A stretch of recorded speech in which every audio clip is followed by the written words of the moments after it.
Buenos días, bienvenidos al Salón de Actos del Carlos V. Hoy tenemos una charla interesantísima sobre las pinturas de la Sala de los Reyes. Nos tenéis ahí en la pantalla. Y el ponente es don Manuel Zafra Jiménez. A mí, como lo conozco ya de mucho tiempo, pues le digo Manolo. Manolo Zafra.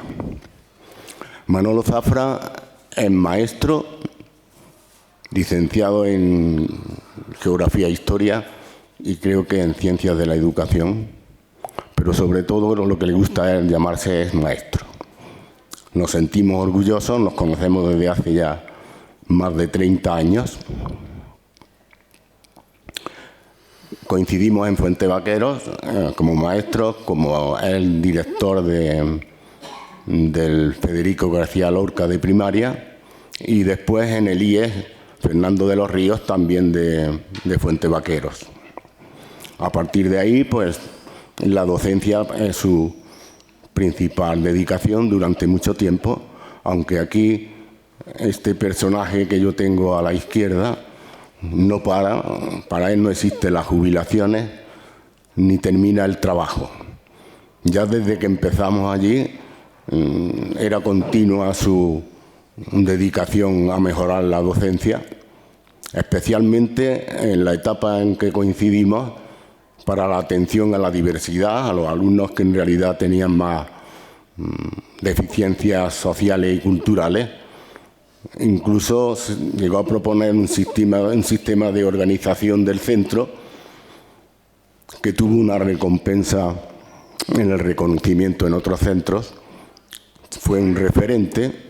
Incluso consiguió un premio, el premio a la Medalla de Oro de Andalucía en la educación. A partir de ahí, no para de hacer trabajos relacionados con la educación, diseños curriculares, adaptaciones para los alumnos de distintos niveles, trabajos sobre la convivencia, sobre la paz, y numerosos artículos. Yo empecé a hacer en un papel las cosas que podía poner de él y hace media hora empezaba a borrar porque si no, no acabo nunca y él va a durar mal la presentación que lo que él vaya a comentar. Los últimos trabajos que ha estado realizando son dentro del grupo de la universidad. Hay un trabajo estupendo sobre la institución libre de enseñanza, sobre Federico García Lorca, sobre Falla. Seguro que ahora mismo está en otro, yo no le he preguntado, ni él me ha preguntado qué voy a decir, ni yo le he preguntado a él qué es lo que quiere que diga. O sea, que yo por eso estoy aquí contando una parte de su... Pero que es seguro que si le preguntamos... nos va a decir que está metido en alguna actividad distinta. Bien, para conseguir todo este tipo de trabajo es indispensable que la gente colabore en la experiencia y él tiene una capacidad estupenda para influir, coordinar, unida a la capacidad intelectual y a sus conocimientos, lo que hace es impulsar y hacer que trabajemos todos el profesorado en aquel tiempo para conseguir los objetivos previstos. La charla de hoy corresponde a la Sala de los Reyes. Yo voy a hacer una pequeña introducción, simplemente decirles que sus trabajos siempre es con un rigor estupendo y a partir de ahí lo que vamos a hacer es trasladarnos con él al corazón de la Alhambra, que es el patio de los Leones, y dentro del patio de los Leones a la Sala de los Reyes, donde yo creo que, aunque es un tema un poco difícil por la cantidad de opiniones distintas que hay entre los arabistas, pero que hay algunas conclusiones que Manolo nos va a ir explicando y nos vamos a ir con él, así que acomódense perfectamente, porque vamos a asistir a una de las charlas quizás más interesantes y con una persona que trabaja siempre con rigor en todas las cosas que ha ido haciendo a lo largo de su etapa de trabajo. Y sigue haciéndolo permanentemente. Manolo, yo te dejo y me siento por ahí. Muchas gracias, Pepe. De nada. Muchas gracias. Bueno, pues mira, una maravilla. O sea, las pinturas de las Salas de los Reyes me desconcertaron hace tiempo, porque se trata de un conjunto pictórico de una belleza, de un detalle, de una excepcionalidad única en Europa y en el mundo oriental. Ahora lo verán ustedes. Normalmente pasamos por ese fondo del Patio de los Leones, y yo que he ido estos últimos meses a hacer fotografías, pues he visto que he observado a los turistas y a los guías y se miran. Es molesto mirarlo porque tiene que mantener la cabeza atenta. Están relativamente lejos, están en penumbra y no se ven los detalles. Cuando te pones a analizarla, cuando la descompones, pues te hacen muchas preguntas, muchas, sobre la técnica, sobre la temática, pero la gran pregunta que comparto con vosotros ahora es: ¿qué hace una pintura cristiana, de tema cristiano, con hombres y mujeres vestidos con la ropa más de moda de Europa, con personajes nazaríes vestidos con adorras que se llevaban en ese mismo tiempo en Palermo y en Burgos? ¿Qué demonios hacen una pintura cristiana en el seno de un país islámico? Absolutamente cristiana, de tema cristiano, y en un lugar íntimo. Pues eso es lo que nos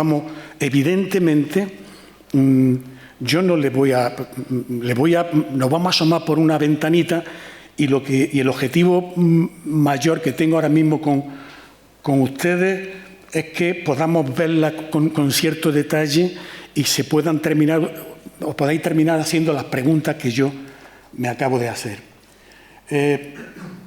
Vamos a los contenidos de los que vamos a hablar. En primer lugar, contextualizar la pintura en otro proyecto iconográfico que hay en la Alhambra. Vamos a dedicar una parte del tiempo con algo terrible, como es la amenaza que este frágil soporte ha aguantado a lo largo de los siglos, las agresiones de tipo natural, pero de tipo antrópico, de tipo humano. Vamos a adentrarnos levemente en el marco histórico, porque yo creo que en el marco histórico, humildemente, creo que van a estar los caminos de la investigación que en el futuro expliquen bien estas pinturas, que ahora mismo no lo están.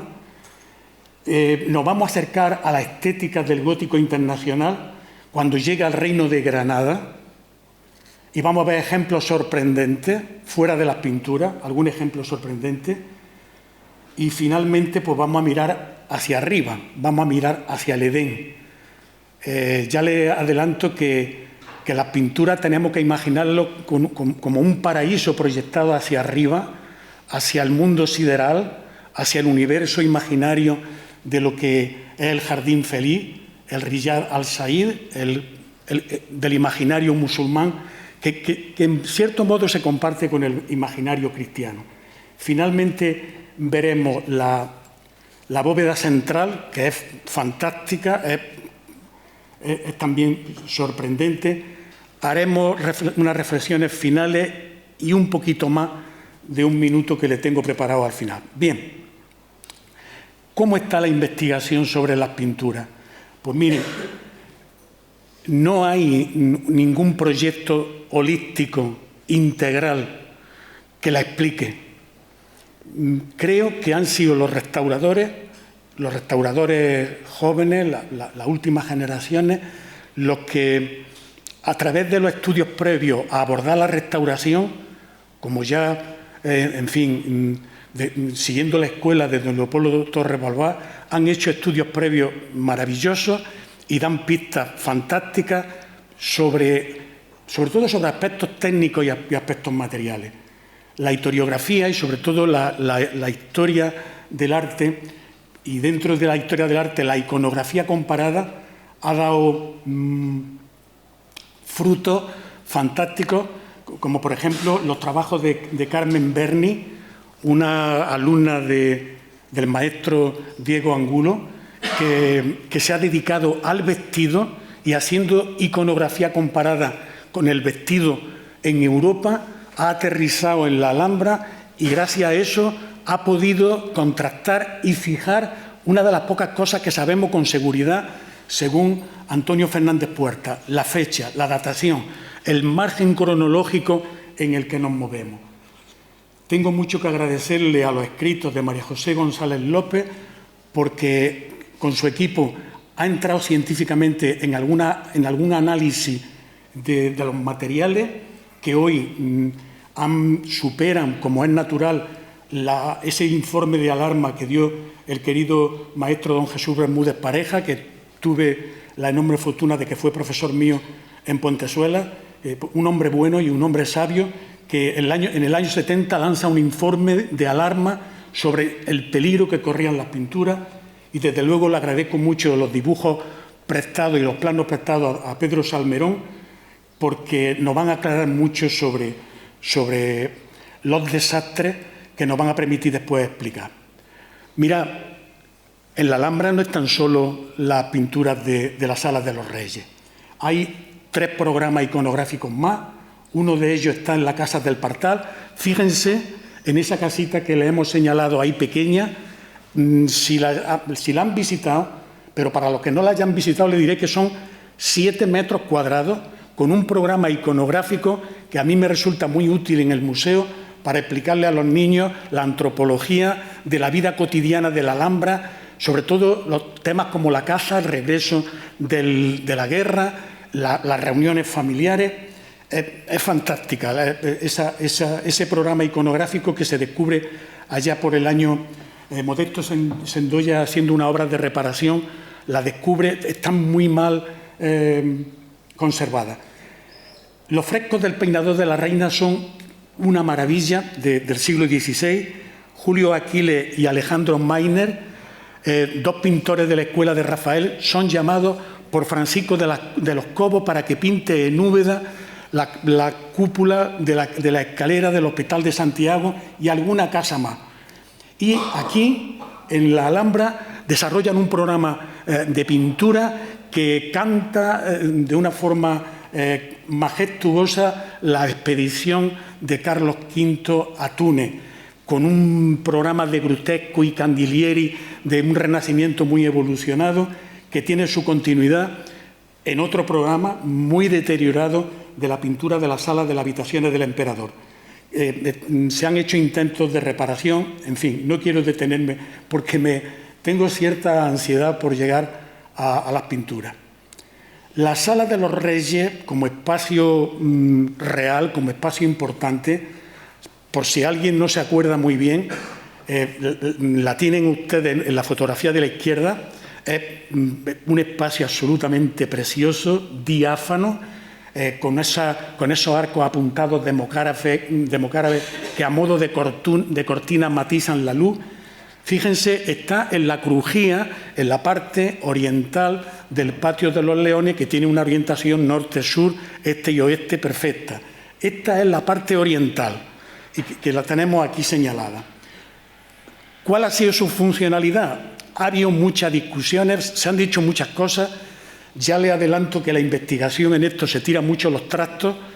Yo sigo la pauta de don Antonio Fernández Puerta, porque al final he visto que este hombre se lo ha trabajado y al final siempre se ha confirmado como que las cosas que él decía y las cosas que nos ha dejado escritas.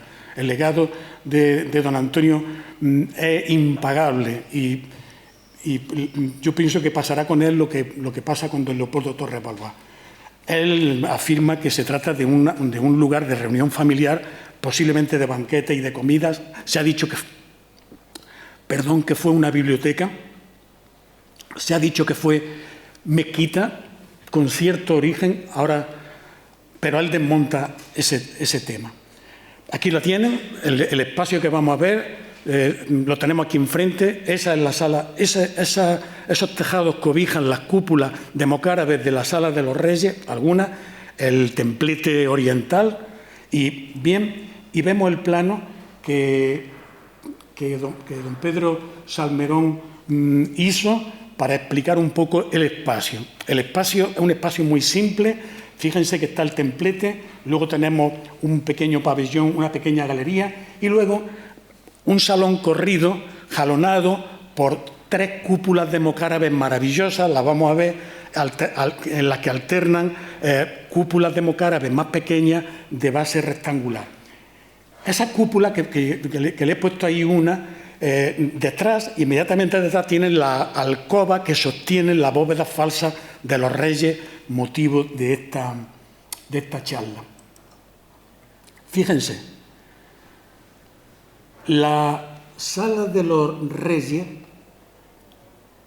que le he enseñado antes a ver, es que quiero que se fijen, que memoricen la estructura y que ahora vean el mihrab de la mezquita de Tismal en la cordillera del Atlas y la Kutubiyya de Marrakech.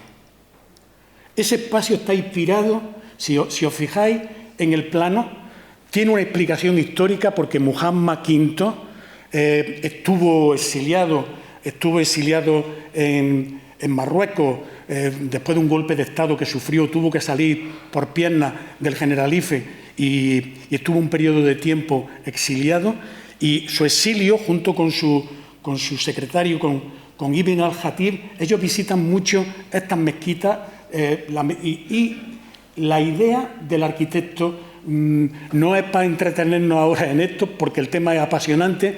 El esquema es el mismo que hemos visto antes, el esquema del mihrab de ambas mezquitas, uno que tiene tejados rectangulares y cuadrados, 3, y este de la Kutubiyya, que tiene 5 con bóvedas de mocárabes. De ahí viene la inspiración y de ahí vienen muchas raíces de la arquitectura del Riyad al-Said. Y ahora entramos ya en el deterioro. Mirad, el tesoro amenazado de la pintura de la Alhambra ha sufrido procesos de intervención muy lesivos.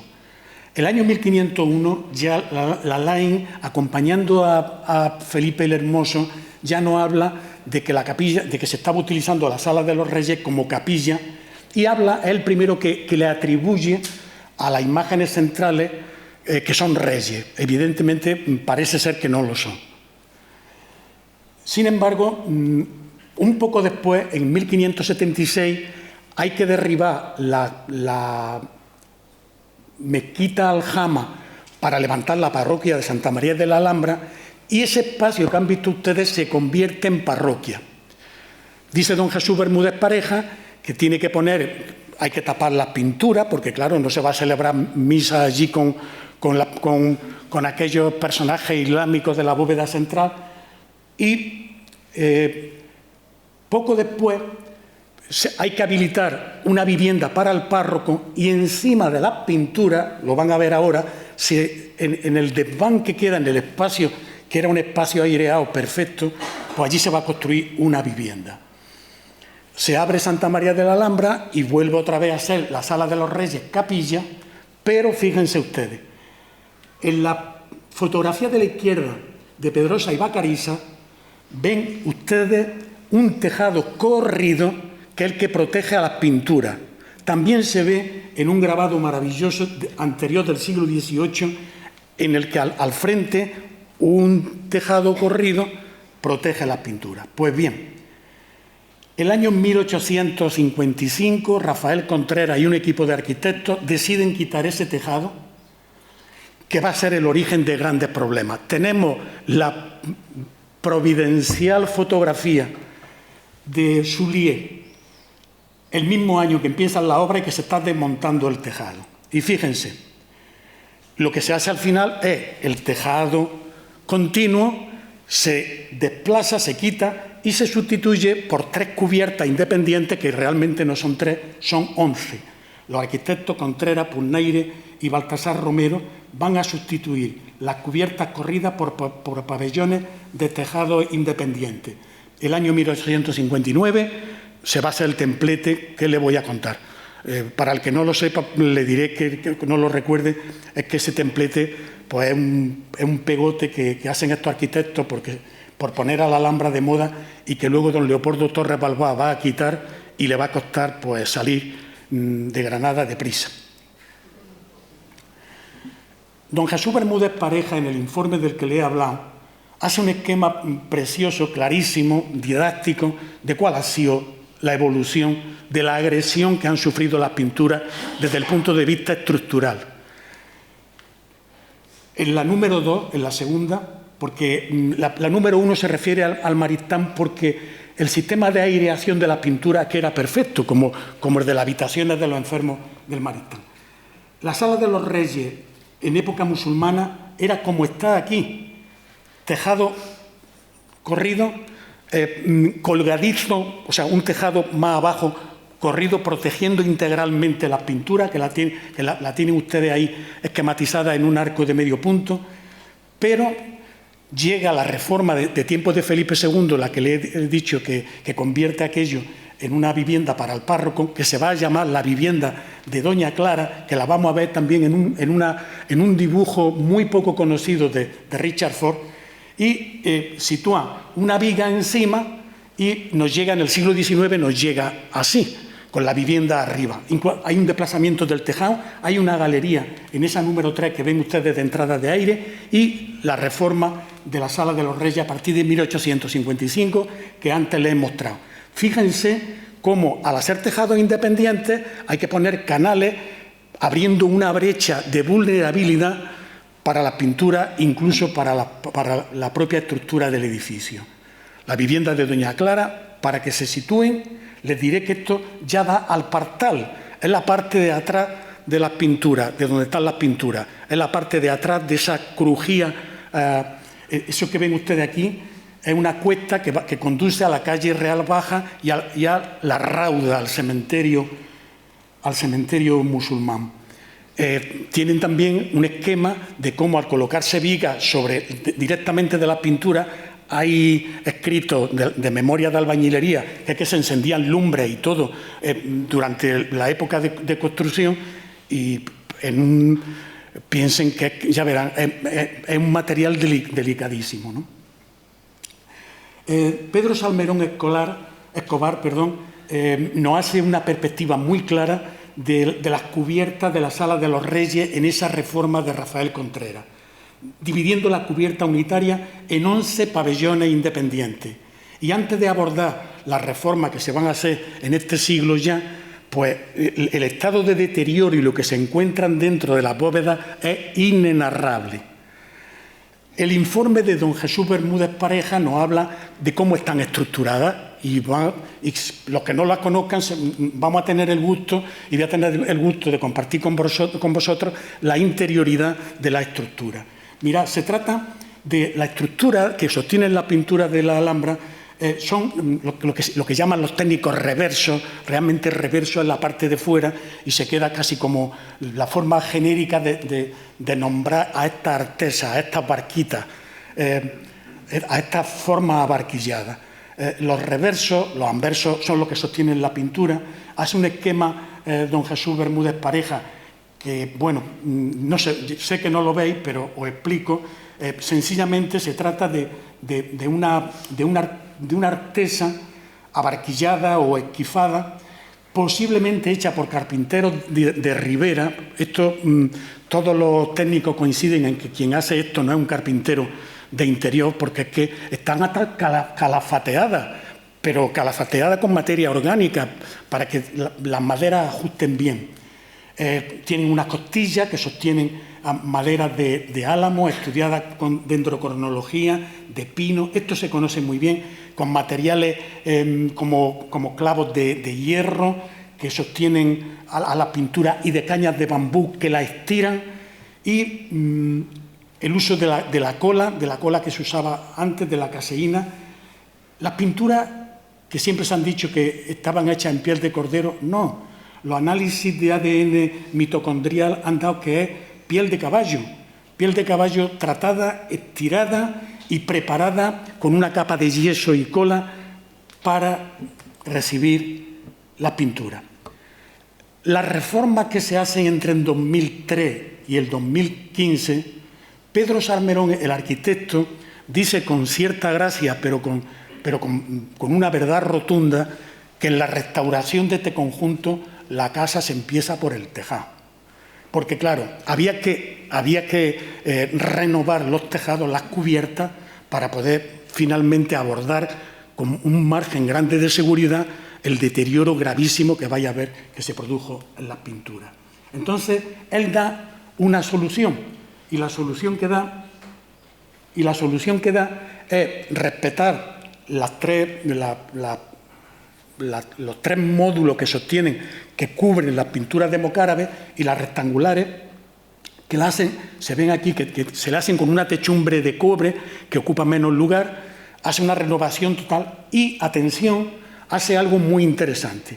Y es que la pintura, la zona en la que está la pintura, la parte de atrás, la parte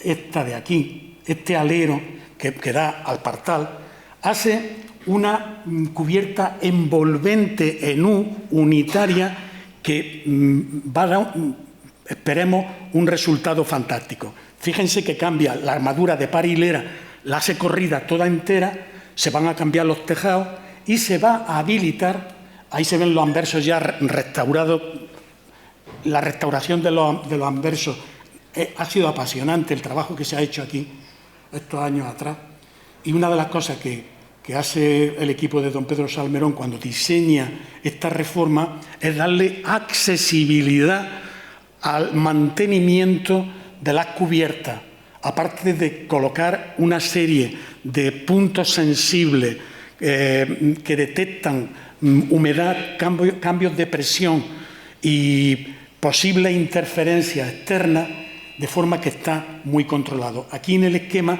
veis perfectamente cómo cualquier persona puede subir y puede hacer obras de reparación que antes, en las reformas anteriores, estaban. En resumen, la pintura de la Sala de los Reyes sufren quemazones cuando se hace la vivienda de Doña Clara. Lo del año 1855 produjo goteras, humedades.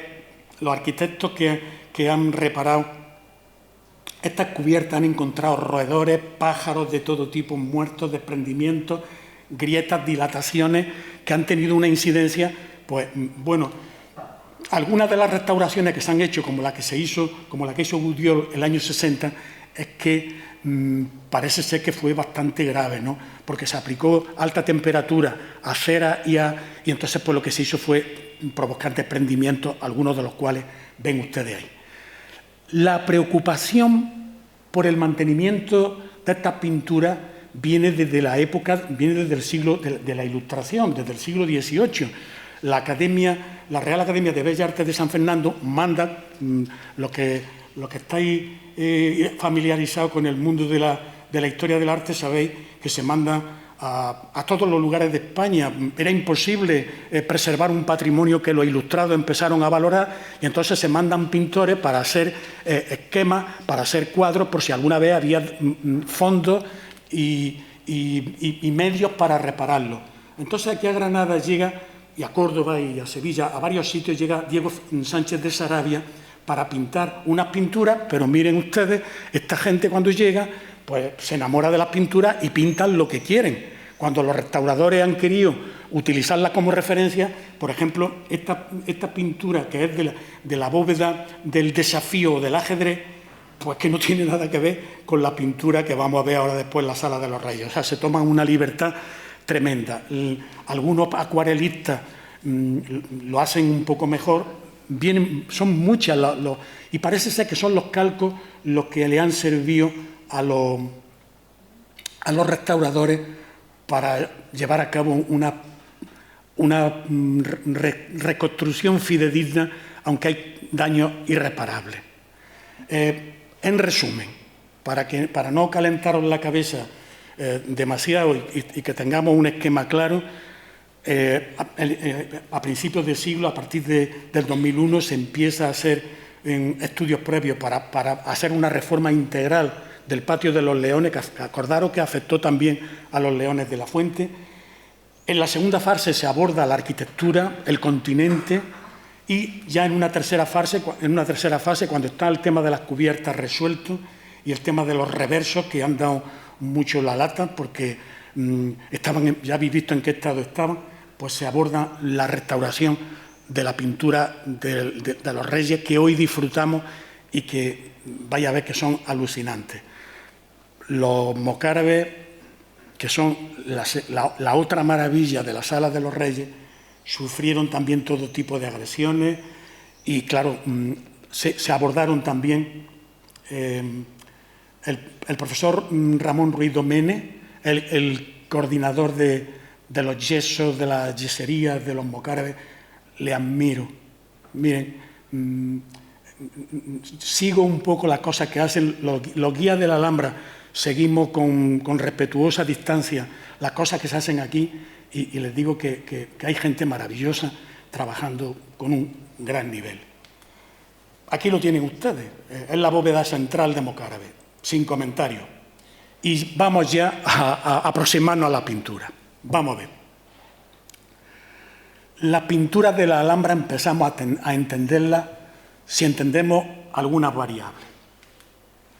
Estoy pendiente del reloj porque no quiero darle el peñazo y quiero llegar a puerto a la hora de irnos a la feria.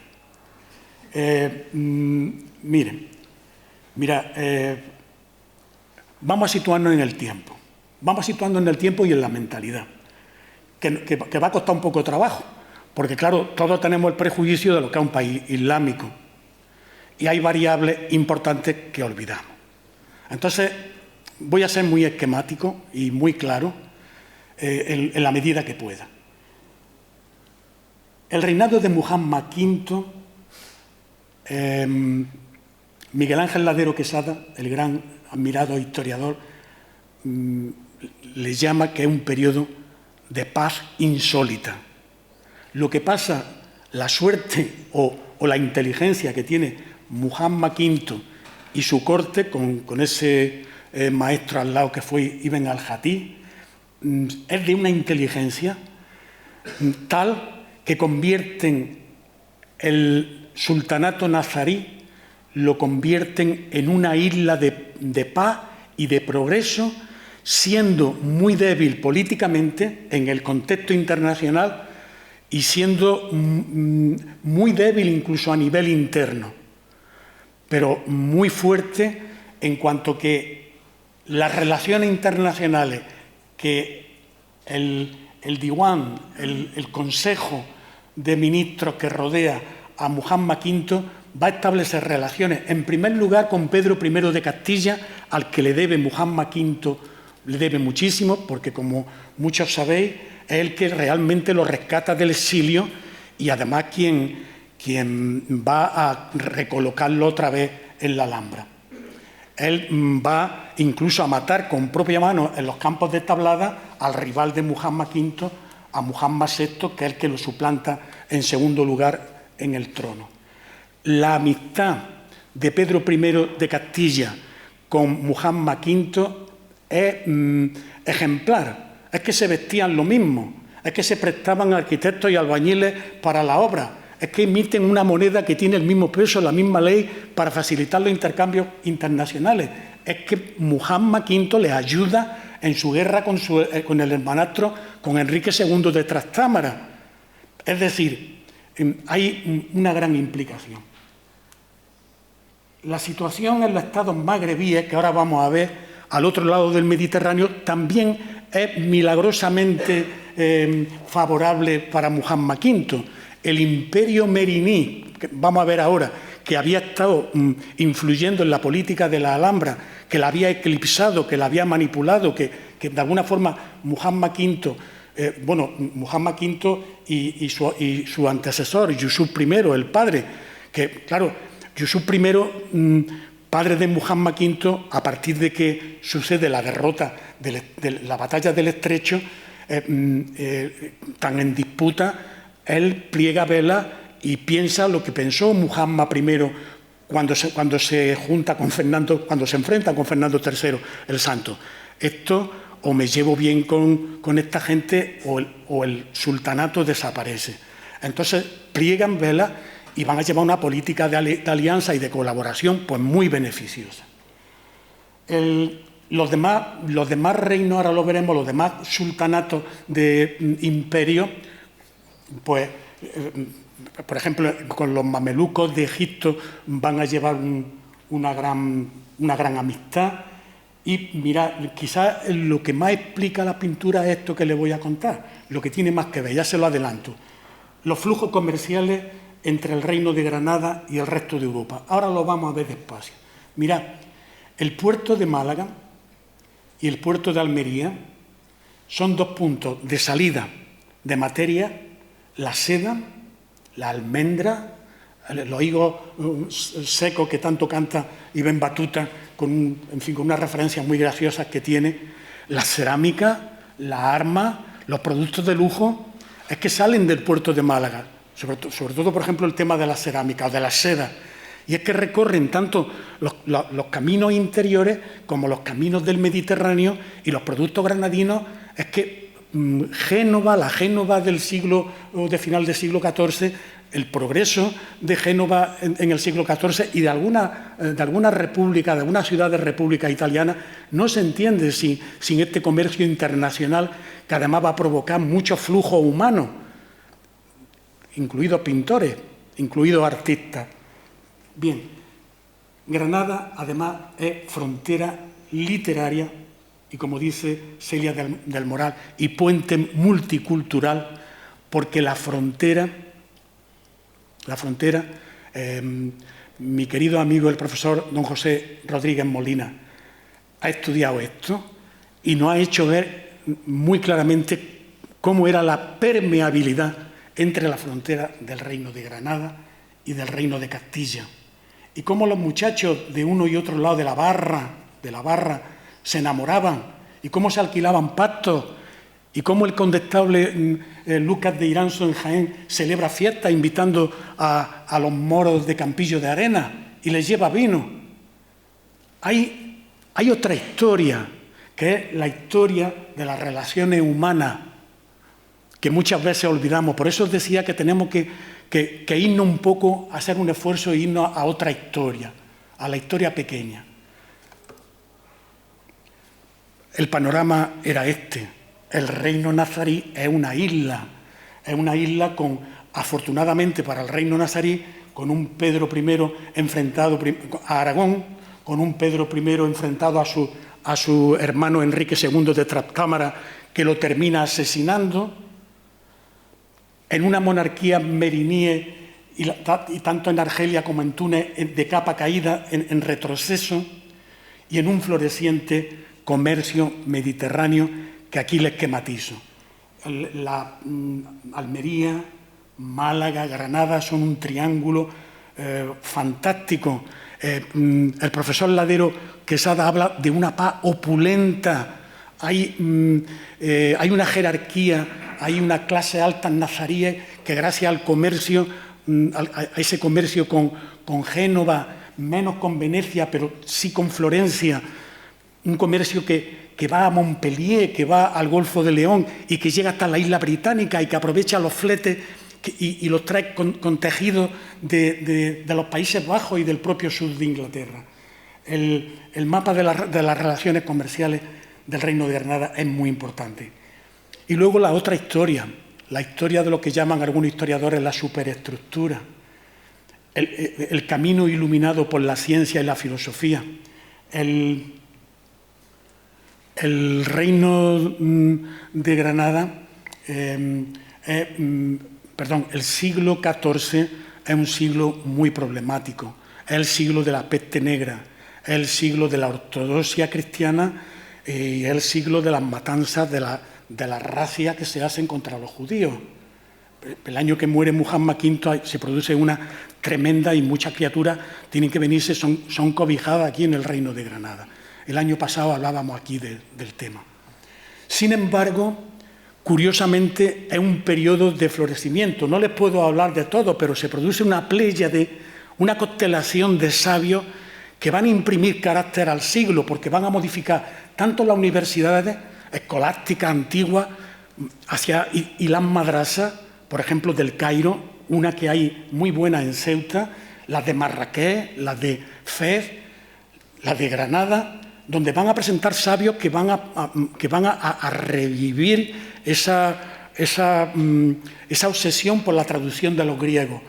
El neo-aristotelismo se va a poner otra vez al servicio de una ideología que la vamos a ver reflejada en los grandes hombres, tanto de Oriente como de Occidente. Fijaros en Dante Alighieri o en Petrarca, que era muy antiescolástico y cantando al amor a través de una revolución en el soneto, a Boccaccio, acordaros del Decamerón, a Guillermo de Ockham, y nosotros a nuestros escritores de frontera, sobre todo a don Juan Manuel, donde se mezclan sin pudor y con mucha gracia los versos, las prosas, las referencias, los chistes, muchas veces de convivencia entre cristianos y judíos, perdón, entre cristianos y musulmanes, también de judíos. Arcipreste de Hita y Juana II de Navarra,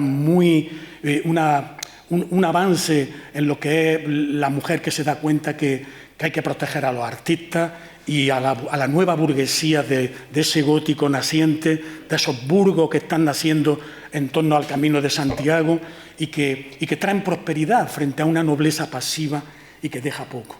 Y aquí, pues aquí la maravilla de las maravillas, pues los intelectuales mejores. Ibn Battuta nos visita. ¿Qué os digo de Ibn al-Khatib? Y sobre todo de Ibn Khaldún, que aterriza aquí en Granada y que es admirado, protegido por Pedro I. Muhammad V lo manda a Sevilla, Pedro le dice, quédate conmigo, hombre. Y el otro, surgen rollos aquí en la Alhambra, surgen desavenencias en la que se ve un poco también metido Ibn al-Khatib y decide el hombre, decide irse y termina dando clase en las madrasas. Y por supuesto Ibn Samrak, porque Ibn Samrak es el gran filósofo, en cierto modo, el que nos revela cuál es la ideología de esta dinastía, sobre todo de Muhammad V, porque es que él canta en sus versos, en las paredes, es que canta el poder, la importancia que tiene la dinastía. Y llegamos a donde yo quería llegar con tiempo, y con tiempo, en efecto, voy. Mirad, hay una sorpresa en el Museo de la Alhambra, por lo menos para mí lo fue, pasa muy desapercibida, que es esto que os enseño. Se trata de una tabla cortada de mala manera que nos revela cómo el gótico internacional, centroeuropeo, moderno, abierto, sensual, el que va a abrir las puertas de lo que va a ser el Renacimiento, cómo llega a Granada, y de verdad es un misterio. Mirad, esta tabla que veis aquí es una tabla sienesa, de la tercera época ya, de la época más colorista, de la primera época de evolución del gótico que vamos a ver ahora. Es un hallazgo que hace precisamente Rafael Contreras en una escalera, en una reforma de una escalera que conduce a las habitaciones del conde de Nassau, que era un asistente de Carlos V y que hoy yo creo que malamente se llama el harén, las habitaciones del harén, sobre la sala de los Abencerraj. En un arreglo de una escalera desprenden una madera de un capialzao y las pinturas estaban pegando a la obra. O sea, esto es una tabla que se ve que alguien aprovechó, es de álamo negro muy fuerte, que alguien aprovechó y una vez restaurada, pues nos han hecho que nos encontremos esto. ¿Y qué es esto? Pues mirad, es pintura sienesa Antonio Fernández Puerta y los técnicos del museo la tienen fechada allí en 1380, que es nuestra fecha de referencia, y cuando hablo de 1380, hablo de 2 años arriba o 2 años abajo, y no mucho más, por lo que voy a contar, porque lo tienen muy determinado. El material es la madera que le he dicho, y tiene el lema dinástico: Dios es el vencedor, escrito en letra gótica. Hemos cortado la letra gótica y la hemos invertido. Creo que solamente a la primera fila le dará tiempo a adivinarlo. Se lee regular, pero pone Dios es el vencedor. Y para quien no lo sepa, Dios, Wala Gáliba y la Allah, y solo Dios es el vencedor, es el lema que está escrito cientos de veces, el lema de la dinastía nazarí. ¿Qué es esto? ¿Qué es esta tabla? Un gótico internacional, sensual, donde se ven, fíjense además la estructura que tiene la tabla. 2 guerreros, dice don Antonio Fernández Puerta, que posiblemente a caballo, porque se corta la tabla salvajemente. 2 guerreros están luchando con la espada a muerte, ya con una pasta naturalista muy grande. Fijaros en los fondos dorados, fijaros en ese árbol que hay en medio de los dos, que ya empieza a definirnos de una forma muy esquemática los planos que después nos vamos a encontrar en el Renacimiento, en los pintores, en los grandes pintores del Renacimiento. Hay un avance aquí ya. Los árboles que esquemáticamente se colocan a la misma altura. La parte derecha, que parece, algunos investigadores dicen que es un puerto de mar, con ese dorado que define siempre al mar y al cielo, lo etéreo, lo eterno, lo infinito. Solo Dios es el vencedor. ¿Es un encargo? ¿Es un regalo? Pues no lo sabemos. Pero ahí está. Y es que el gótico internacional, la pintura sienesa, que forma parte, no les voy a contar el esquema del gótico, sí les voy a decir, ya de entrada, fíjense en las 2 fotos comparativas, una que es de Bernard Martorell, un pintor del gótico internacional también de esa época, de principios del siglo ya XV, finales del XIV, y una de las figuras, el caballero que está abatiendo a un oso, que lo vamos a ver ahora con más detalle. Simplemente decirles, en ese cambio de mentalidad que os pedía, que el gótico internacional y el año 1380, es verdad que que Europa vive una peste negra recurrente varias veces. Es verdad que es un siglo que provoca mucha tristeza y mucho dolor, pero es un siglo también que provoca una fuerte reacción hacia una nueva actitud ante la vida. Ahora lo vais a ver, ¿hasta qué punto? O sea, la vida, carpe diem, la vida se nos pasa y la vamos a aprovechar. Y de alguna forma vamos a buscar el paraíso. La burguesía que nace en torno a las catedrales, a los monasterios, que es como una nueva industria, es como que son como unas grandes factorías de trabajo donde van a reencontrarse especialistas de todo tipo y personas de todo tipo, y van a ser puntos de encuentro y de intercambio de todo tipo. Le van a dar a esta época una enorme movilidad, una enorme forma de entender la vida, distinta. El desarrollo del comercio internacional da lugar a que la nueva burguesía y la nobleza inteligente vea que protegiendo a los artistas y luciéndose a ellos mismos, fotografiados en los cuadros, ¿no? En Siena, en Florencia, van a ser familias que van a cargarse de prestigio. Los pintores del gótico internacional se van a formar en el viaje. Hay trabajos preciosos hechos con esta expresión, es decir, se van a desplazar y van aprendiendo. Pero es que el que llega aquí, que yo creo que no es una persona, que es un equipo, el equipo que llega a la Alhambra en 1380, cuando se está terminando el Patio de los Leones y pinta esa bóveda, es que arrastra, ahora lo vais a ver, es que arrastra cosas muy nuevas, revolucionarias, y nos lo estamos perdiendo. O sea, no lo hemos perdido, no se ha valorado esto lo suficiente. Pasan por Venecia, por Génova, por París, por Londres, por Aviñón, que viven una crisis, ya sabéis, hay como 13 papas, pero Aviñón se convierte en la corte de los milagros, porque son también grandes protectores de la arte. Barcelona, Valencia, Toledo. La Granada de Muhammad V, realmente, en fin, quizás exagerando un poco, pero es verdad que es un lugar abierto para intercambios comerciales y artísticos. Las pinturas de la Alhambra tienen muchas cosas distintas al gótico internacional. En primer lugar, la composición de la arquitectura, la vamos a ver ahora.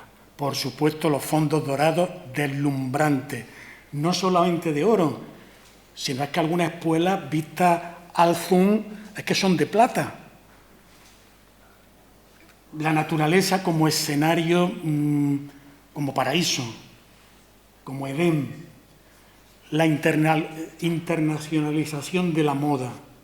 Carmen Berni hace un estudio que está tentado, pero claro, no tendría tiempo para explicarlos todos. Mirad, la evolución del vestido que hace Carmen Berni, que nos ha dejado Carmen Berni, sobre todo de los vestidos exteriores y de los tocados de las chicas, de las mangas y de los escotes, va cambiando en ese mundo nuevo que tiende a la sensualidad, que abandona ya el viejo oscurantismo medieval y empieza a fijarse en las cosas alegres de la vida. En ese mundo la moda se generaliza y corre como la pólvora, de forma que estos vestidos que vemos en las pinturas de la Alhambra están en Burgos, están en Palermo simultáneamente, están en Montpellier. Y entonces lo que hizo esta profesora fue una galería donde nos muestra los mismos vestidos, con los mismos avances y retrocesos en los escotes y en la bocamanga, fechados perfectamente y contrastados con algunos contratos que hacen los pintores y que llevan la fecha de la pintura. Estas son las pistas que de momento le puedo decir, porque el tema es bastante más complejo, pero parece que son ciertamente pinturas de las últimas décadas de la penúltima década del siglo XIV, que tiene cosas además muy avanzadas. Fijaros, por ejemplo, lo que llaman los técnicos, lo vamos a ver, el retrato au vif, el retrato a lo vivo. Ahora cuando le veamos la cara a los reyes de cerca, vamos a sorprendernos. Y luego el detalle, los dos aldeanos cargando el jabalí en un burro, además con su movimiento, lo vamos a ver ahora más ampliado. Simplemente son las características, la dinámica que tienen estas pinturas, que son también excepcionales. Vamos a ellas. Vamos a mirar hacia el Edén. Y vamos a mirar la primera serie que está en la alcoba norte, que llamamos de la fuente. Vamos a ver, vamos a diseccionarla, y por lo menos vamos a entender de qué va. Está situada, para los que no recordéis el sitio, acordaros, entramos a la Sala de los Reyes y en la parte izquierda, mirando al Albaicín Sacromonte, hay una ventana, la única ventana que tiene la sala, que mira al norte. La primera bóveda falsa de cuero es esta que le llamamos de la fuente, porque, mirad, se trata de una composición que me he atrevido a llamar, y es terminología propia que me da un poco susto, pero es que explica, es una decoración cenital simétrica en espejo, para entendernos. O sea, hay una simetría, no se pierdan ustedes esa barra dorada de estrellas de 8 puntas que representan el Sidus, que es la alusión metafórica, alegórica al mundo sideral, a la proyección del Edén, y en ella sabemos por la fecha que están realizadas por un taller o por un pintor, no lo sabemos. Yo creo humildemente, y soy un humilde aficionado, visitante del Prado y poco más, y he enseñado un poco de arte en la escuela, para mí que son dos manos distintas a las que están, son muchas manos, varias manos. Quizás es un mismo taller, pero con la misma filosofía. Ya les he dicho que la cronología está en la corte de Enrique II y de su hijo Juan I, porque Pedro I ya había fallecido. Pedro I muere una década y no recuerdo bien a Muhammad V. Muhammad V no tiene problema con firmar pases y treguas con Enrique II, y por la cuenta que le trae Enrique II con su problema con Aragón, y Juan I también la firma. Ellos quieren tener el patio de la casa, el corral lo quieren tener tranquilo, y ya les he dicho, les he repetido, porque los estudios son muy intensos de Carmen Berni Madrazo y de Antonio Fernández Puerta, de cómo la datación es esa.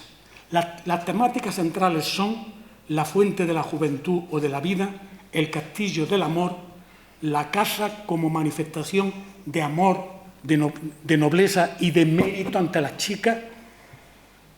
Y como temas colaterales están los ojeadores, que a mí me han sorprendido, los detalles, la fauna cinegética, los pájaros, los perros, la flora, las doncellas, los aldeanos, la carga del jabalí. Y los vínculos literarios están muy claros.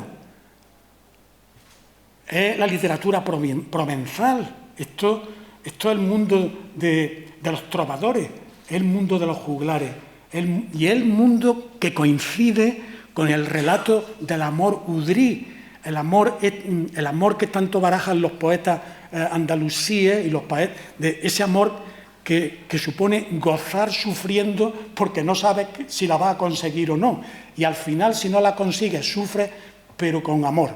Es decir, el amor idealizado, el amor udrí. Hay una coincidencia. Haciendo una disección, vemos primero la primera banda, la banda que al entrar tenemos sobre nuestra cabeza y que vemos de frente. La fuente de la juventud o la fuente de la vida. Y alrededor, la casa como manifestación de homenaje ante la conquista amorosa. La fuente de la juventud que veis aquí en una pintura del Piamonte es la manifestación del paraíso, pero mirad, este tema se repite mucho, y ¿sabéis dónde más se repite? En regalos de parejas nobles, en medallones, sobre todo en la Eboraria, en los medallones de marfil. Este tema se repite mucho. ¿Y en qué consiste? Pues mirad, en uno, y en este es muy significativo, pues se supone, desde la utopía, se supone que te metes en una fuente ya mayorcillo, y la fuente, cuando te bañas, pues te rejuvenece. Y claro, y la juventud pues está muy vinculada al eros, al erotismo, y entonces hay todo un cuadro en la fuente de la juventud y la fuente de la vida que hablan pues de un mundo de libertad, de sensualidad, un mundo amoroso. La casa del jabalí a caballo, la casa del oso a pie, y miren los ojeadores, a ver si se los puedo enseñar. Aquí, no sé si lo ven, hay un ojeador que está tocando un cuerno de casa, aquí abajo hay un ballestero. Fíjense en los detalles, hay una secuencia que me he sentido tentado a ponérsela, donde un gavilán ve a una paloma, en otra secuencia la sigue y en otra secuencia la pica y la mata. Detalles como estos, mirad, son maravillosos. En la otra secuencia, en la otra parte de esa pintura simétrica, la hemos puesto para que nos sea cómoda verla, y tenemos la ofrenda. Ahora viene la segunda parte, los caballeros. Y esto digo que es un atrevimiento mío, porque todos los investigadores dicen que no hay relato, que el relato es libre, pero hemos visto que antes los caballeros estaban cazando. Y ahora vemos, centrando el tema, la fuente del amor con la pareja, recurriendo al tema que antes me he referido.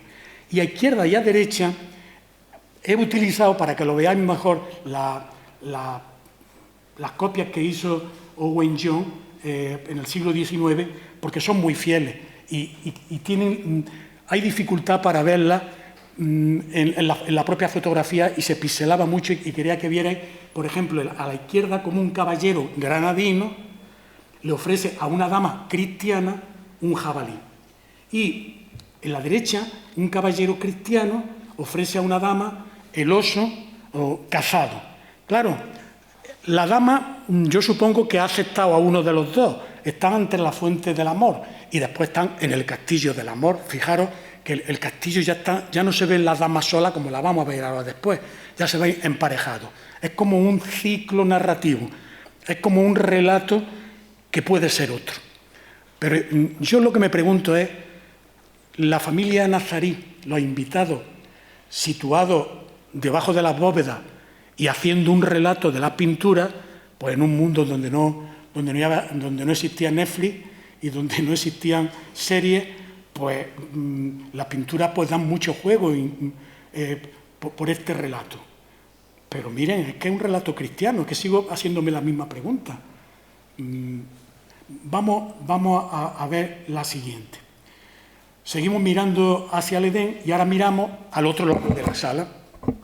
¿A todo esto me estáis oyendo bien? Sí. Es que estoy retirado de la alcoba sur, llamada del juego del ajedrez o del desafío. Hay un poema de Omar Khayyam, El mundo del ajedrez. Bueno, es un mundo, por supuesto, que aparece en el mundo musulmán, aparece en toda la literatura, aparece en todos los libros miniados de la pintura islámica. Y aprovecho para decir que, por si alguien todavía tiene duda, que en el mundo islámico se pintaban arte figurativo, obviamente. Pues, alguien me lo decía al entrar, que todavía extraña que se permita en el mundo islámico, desde los primeros califas, además, que se hacían retratar en las monedas, en los dinares primeros. Lo que está prohibido seriamente es utilizar la figura humana o las figuras de cualquier tipo para idolatrarla, para utilizarla en sentido religioso, ¿no? Bien, dice el poema de Omar Khayyam que Dios nos mueve como piezas de ajedrez y al final terminamos en una caja. Bien, pues aquí tenemos la pintura de la sala, de la sala sur. El juego de ajedrez, la hemos diseccionado para poderla analizar.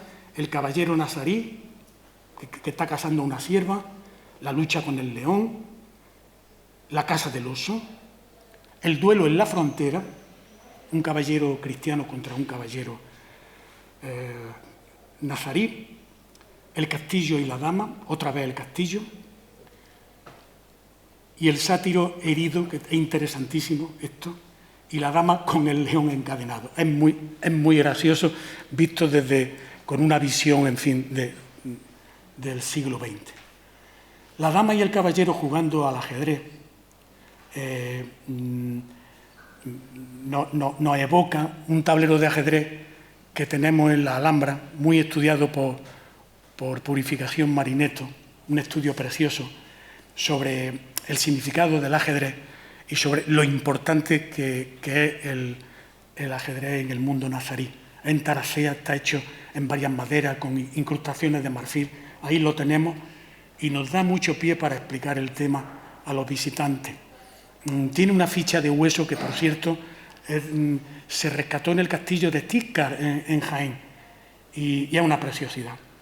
El tema del ajedrez aparece tanto en el mundo islámico como en la literatura medieval, provenzal, y en el ciclo, por ejemplo, carolingio y artúrico, de romances, de grandes poemas, ¿no? En Tristán y Isolda o en el de las damas musulmanas, el de Don Gaifero y Melisendra, está relacionado. El caballero nazarí abatiendo a una sierva y otro, muy curioso, que es otro abatiendo a un león. La otra figura, la 6 y la 5, son el duelo mortal en la frontera. Fijaros qué preciosidad. Una dama que ya empieza a recordar a esa dama de Botticelli de 80 años después. La dama, con una enorme delicadeza asomada a la torre, está diciendo que paren, que no se maten por ella. Pero el caballero nazarí le está infligiendo un golpe de muerte con la lanza al caballero cristiano. Fijaros en la maravilla, en la trama, en la trabazón de los caballos. El tema de los caballos es otro tema maravilloso dentro de las pinturas. El caballero contra el salvaje y la dama que controla al león. Es una metáfora también, en cierto modo, o yo lo veo un poco así, porque tenemos muchos correlatos literarios sobre el monstruo. Pueden imaginarse ustedes, incluso en nuestra mitología contemporánea, pues el monstruo que aprisiona a la dama débil, pero la dama débil tiene a un león amansado, cogido, como que ella potencialmente maneja recursos capaces de dominar a cualquier fuerza de la naturaleza.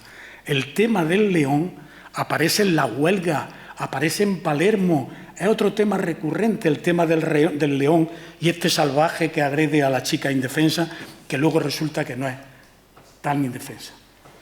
Pues miren qué maravilla, los correlatos entre las pinturas y, por ejemplo, el cazador que aparece en la bóveda sur tiene una réplica perfectamente en los miniados, en las iluminaciones de la crónica troyana que tenemos en el Escorial y que en un libro de tiempos de Alfonso XI.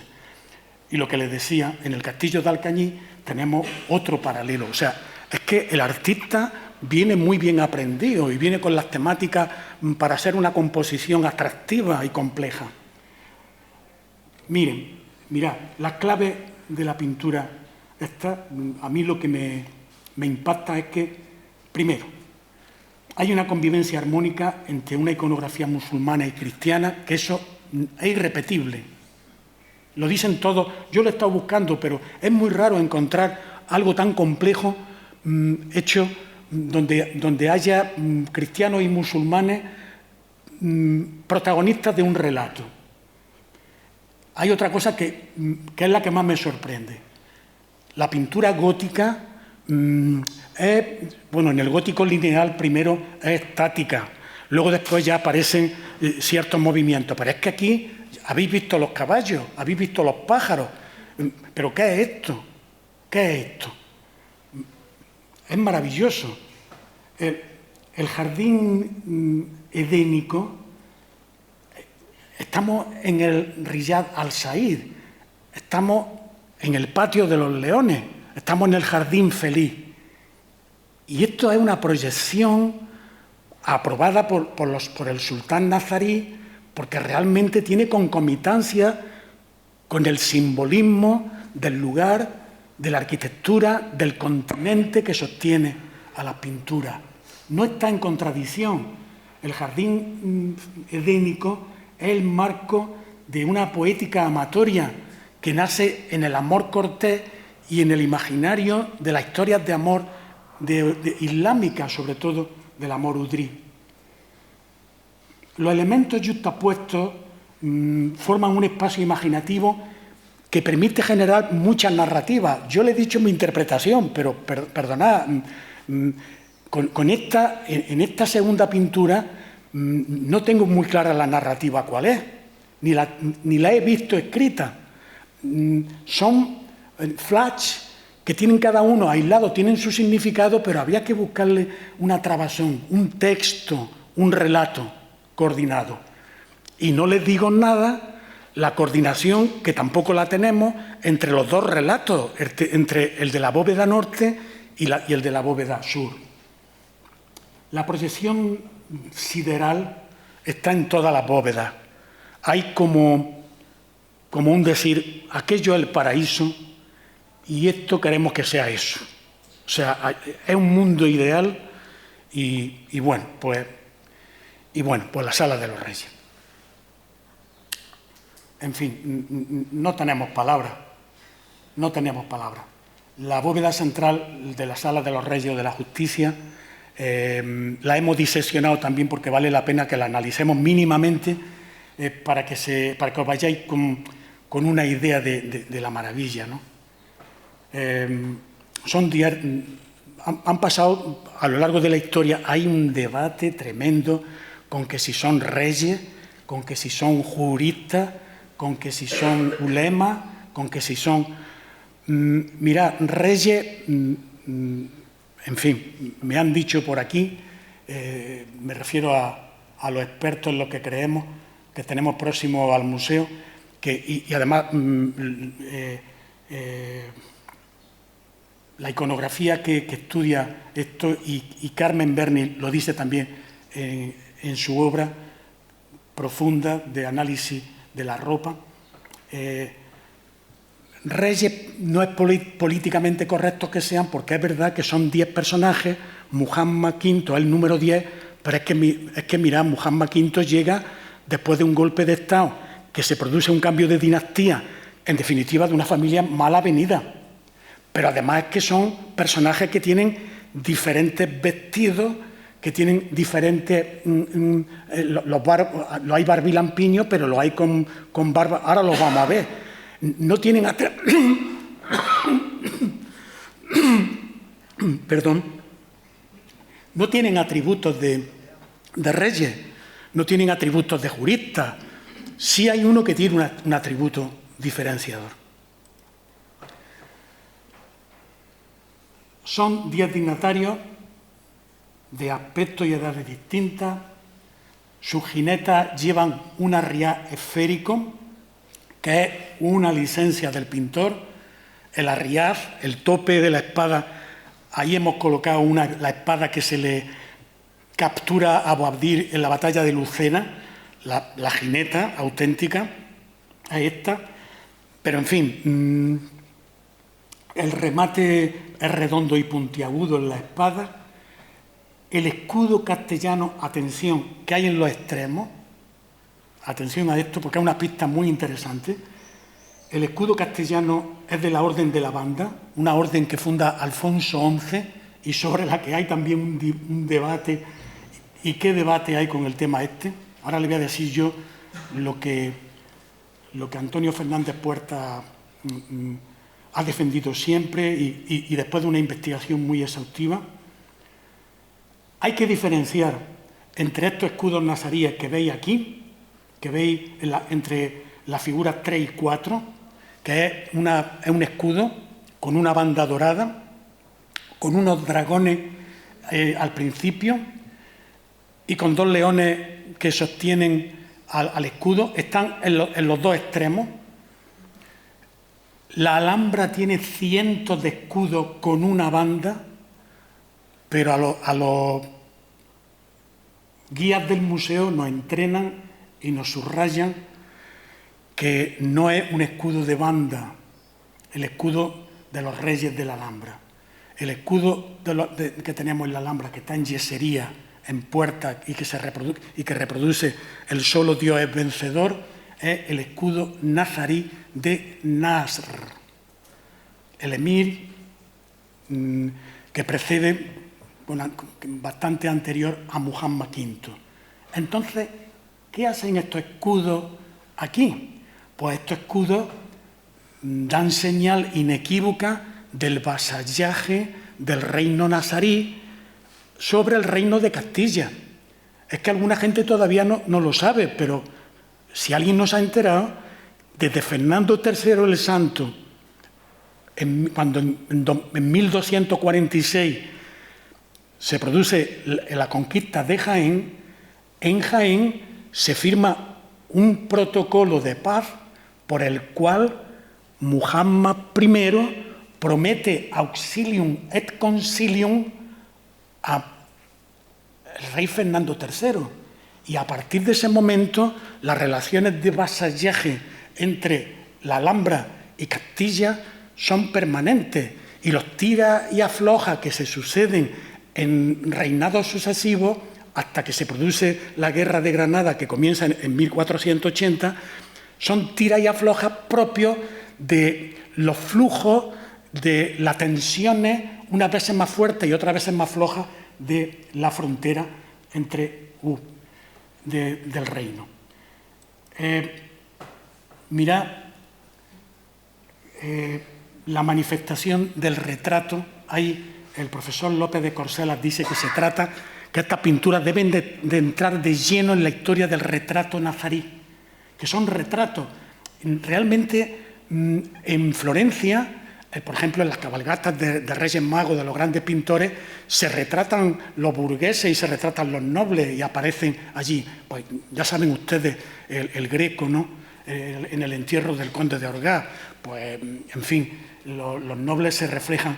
En fin, yo no me atrevo a tanto, pero me cautiva esa mirada, del rey, perdón, del dignatario con las barbas blancas. En fin, quería contarle la técnica pictórica, ya no les molesto más, y quería casi terminar, dejando un poco en esquema. Me hacía una pregunta al principio, le hacía una pregunta y le doy la respuesta concreta hasta donde humildemente puedo. La pintura de la Sala de los Reyes de la Alhambra demanda nuevas vías de investigación sobre autoría, técnica, identificación de dignatarios y relato. Por su ubicación y formato único constituyen una manifestación de poder y propaganda de Muhammad V. Estas pinturas se explican solo en el contexto de una sociedad abierta a las corrientes burguesas, comerciales del gótico internacional. Y nos hablan de una élite nazarí próspera con el comercio de todo tipo, capaz de compatibilizar moda y poética europea con su imaginario islámico, algo único y sin precedentes. Por otra parte, la permeabilidad de la frontera nazarí con Castilla explica también, junto con los contactos con el Mediterráneo y con los fletes, con el movimiento de los barcos, una sociedad más abierta quizás de los prejuicios que muchas veces nos hemos creado. Son, en definitiva, una proyección astral del paraíso, de ahí las estrellas que vemos presidiéndolo todo, del jardín pintado, donde la utopía erótico-amorosa del amor cortés está presidida por una serena manifestación de poder. Y termino. Una sorpresa. El año 1922, a don Manuel de Falla le hace la condesa de Poliñá un encargo, una ópera. Y se presenta con Hermenegildo Lán y mira las pinturas. Y crea una de las obras más maravillosas de la historia de la música contemporánea. Sin duda, don Manuel es el mejor músico que ha tenido España, no hay duda. Y esta obra, el retablo de Maese Pedro, un minuto nada más. Fíjense, estén atentos. Él le dice a Hermenegildo Lán, que es el escenógrafo, un exiliado interior, un hombre bueno, como don Manuel. Le dice: Hermenegildo, esto, así quiero mi retablo. Y miren ustedes la maravilla.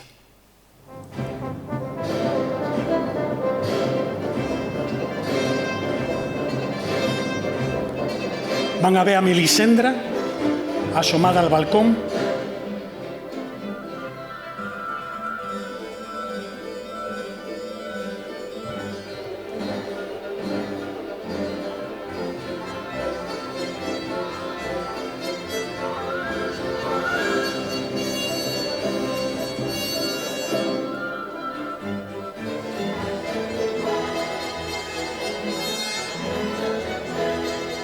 La ropa,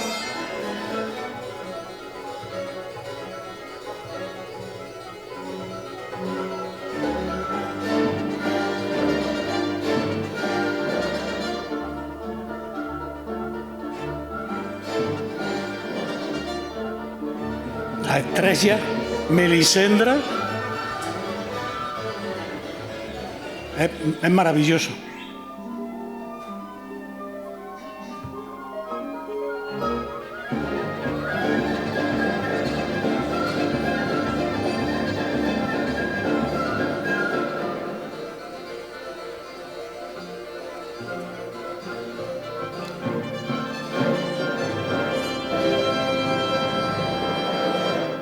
Pues muchas gracias.